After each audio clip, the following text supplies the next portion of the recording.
छत्तीसगढ़ में लगातार छापेमार कार्रवाई जारी है।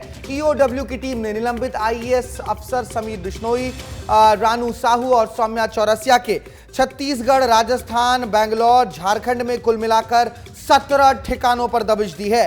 ईओडब्ल्यू और एसीबी ने रेड की कार्रवाई के लिए 15 से अधिक टीमें तैयार की हैं। दूसरे राज्य में जाने वाली टीमों को 2 दिन पहले ही रायपुर से रवाना कर दिया गया था। इन जगहों पर ईओडब्ल्यू और एसीबी रेड की कार्रवाई कर जांच पड़ताल में जुट गई है। दरअसल कोयला घोटाला मामले में आय से अधिक संपत्ति के मामले में एफआईआर दर्ज कर ईओडब्ल्यू लगातार जांच कर रही है। रायपुर की कहानी यह है, लेकिन छापेमार कार्रवाई और भी जगह हुई है। गरियाबंद में ईओडब्ल्यू और एसीबी ने पांडुका में दबिश दी है। पूर्व आईएएस रानू साहू के मायके में 2 गाड़ियों से 10 से 12 लोगों की टीम पहुंची और घर के अंदर तमाम दस्तावेजों की जांच की गई है। पिछले 4 साल में खरीदी गई जितने भी चल अचल संपत्तियां हैं वो सब अब जांच के दायरे में है। साथ ही दुर्ग में भी ईओडब्ल्यू एसीबी की टीम ने अनिल कुमार पाठक के ठिकानों पर छापेमारी की है। अनिल कुमार पाठक होटल कारोबारी हैं। आर्थिक अनियमितता के मामले में उनके घर पर दबिश दी गई है। पूछताछ के लिए टीम ने उनको अपने साथ जो है दफ्तर भी ले जाया गया है। तो ये 3 जगहों पर छत्तीसगढ़ में लगातार छापेमार कार्रवाई चल रही है। रायपुर में, गरियाबंद में, दुर्ग में आय से अधिक मामले में ईओडब्ल्यू और एसीबी सख्त है। छत्तीसगढ़ में तमाम अफसरों के ठिकानों पर छापेमार कार्रवाई की जा रही है। दुर्ग में अनिल पाठक के ऊपर कार्रवाई हुई है, वो होटल कारोबारी हैं।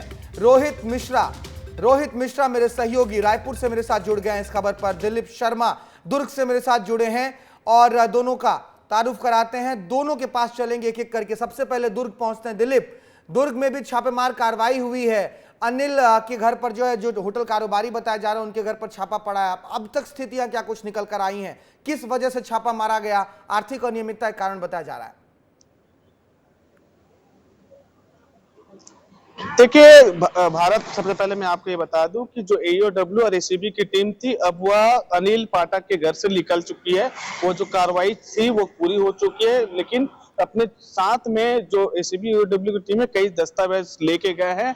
वहीं अभी जो अनिल पाठक है जिनके घर में ये छापा पड़ा था जो नेहरू नगर में, वो अपने घर पे है। तो फिलहाल उनसे पूछताछ पूरी कर ली गई है, उनके से जांच कर ली गई है और उनके घर से कई दस्तावेज जो मिले हैं उसको लेकर ईओडब्ल्यू और एसीबी की टीम वहां पे अभी निकल चुकी है। तो फिलहाल इसमें यह बात समझ आ रहा है भारत कि कहीं ना कहीं ये किसी तरह से जो बड़े घोटाले होंगे या फिर जैसे कि बड़े जो अधिकारी जो इन दिनों जेल में है, जो उनसे जुड़ा हुआ मामला हो सकता है, क्योंकि बड़े व्यवसायी है, होटल के है। तो कहीं ना कहीं अभी स्पष्ट रूप से नहीं पता है कि किस बात को लेकर एसीबी ईओडब्ल्यू की टीम यहाँ पहुंची थी, लेकिन यह माना जा रहा है कि जो अधिकारी जेल में कई घोटालों में जो बंद है उससे रिलेटेड इनका कनेक्शन हो सकता है अनिल पाठक का। यही जानने के लिए आज चलिए रायपुर चल लेते हैं। रोहित, रायपुर से क्या कुछ निकल कर आया? क्योंकि रायपुर में जो कार्रवाइयां हुई हैं सीधे सीधे कोयला घोटाले से जुड़े हुए तीनों अधिकारी हैं और ताबड़तोड़ छापेमारी हुई है। आज बेंगलुरु तक छापेमार कार्रवाई की गई है। क्या कुछ निकल कर आ रही है जानकारी रायपुर से?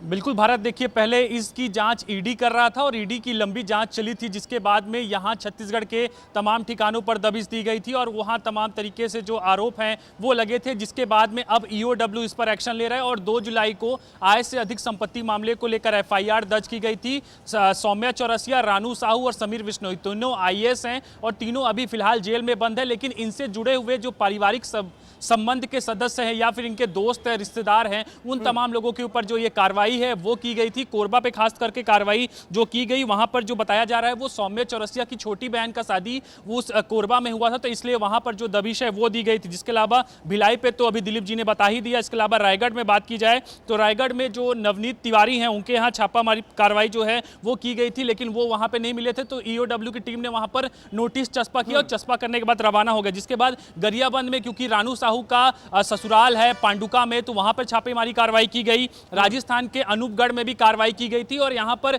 जो सौम्या चौरसिया हैं उनका माफ कीजिएगा समीर बिश्नोई हैं, उनका ससुराल बताया जा रहा है, तो वहां पर कार्रवाई की। इसके अलावा झारखंड में भी सौम्या चौरसिया से जुड़े हुए ठिकानों पर यह कार्रवाई है वो की गई थी। कुल 17 ठिकाने हैं वो तैयार किए गए थे। 17 ठिकानों पर लगभग 15 से ज्यादा टीमें बनाई गई थी और तमाम टीमें वहां पर रवाना हुई और 14 तारीख की रात को यह पूरा प्लानिंग किया गया था और 14 तारीख की रात को ही तमाम टीमों को यहां से रवाना कर दिया गया था और 4 राज्यों में अलग अलग टीमें थी और बाकी टीमें जो है वो छत्तीसगढ़ में दबिश पैसे इन लोगों ने खाए हैं, इनकी जेब से अब वो पैसे तमाम एजेंसियां निकाल रही हैं। बहुत बड़ी कार्रवाइयां भी हुई हैं। बहुत शुक्रिया आप दोनों का इस तमाम जानकारी के लिए।